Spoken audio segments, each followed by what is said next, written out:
আরে মা, তুমি কোথায় গেলে মা? ও মা, কোথায় তুমি? হাল্ক ভাই, আপনার মা অনেক অসুস্থ, তাড়াতাড়ি রাফি ডায়াগনিক হসপিটালে চলে আসুন। মা, ও মা, কথা বলো, কি হয়েছে তোমার? আপনার মায়ের অপারেশনের জন্য 6 লক্ষ টাকা লাগবে। এত টাকা আমি পাবো কই? আজকে বাজারে কুস্তি খেলা হবে, সেই খেলা তুমি জিতলে 10 লক্ষ টাকা দিবে। কাল্লুকে যে হারাইতে পারবে সে পাবে নগদ 10 লক্ষ টাকা। তোমরা দুইজন কি রেডি আছো? এই হাল্ক সাহস থাকলে জিতে দেখা, আমার কেউ হারাতে পারে না, তোকে তো হারিয়েই ছাড়বো।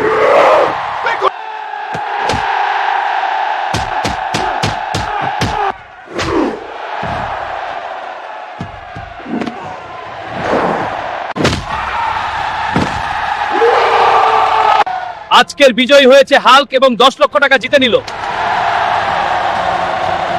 মা, আমি তোমার চিকিৎসার জন্য টাকা নিয়ে আসতেছি, দাঁড়াও মা, তুমি সুস্থ হয়ে যাবে। আপনার মায়ের অবস্থা খুবই খারাপ, 10 মিনিটের মধ্যে টাকা নিয়ে আসেন, অপারেশন করতে হবে। মা, রাস্তায় অনেক জ্যাম, 10 মিনিট কেন 1 ঘন্টাও মনে হয় জ্যাম ছাড়বে না। মা, তোমাকে অনেক ভালোবাসি মা। মা, টাকার জন্য তোমার অপারেশন করাতে পারলাম না মা, রাস্তায় অনেক জ্যাম। হাল্ক ভাই, আপনার মা মারা গেছে বিনা চিকিৎসায়, আপনি কোথায়? এখন আপনার মাকে দেখতে রাফি ডায়াগনিক সেন্টারে চলে আসুন। আমি এখনই আসছি। ডাক্তার, আমার মা মারা যেতে পারে না মা, তুমি মারা গেলে আমার কেমনে ঘুম ধরবে মা?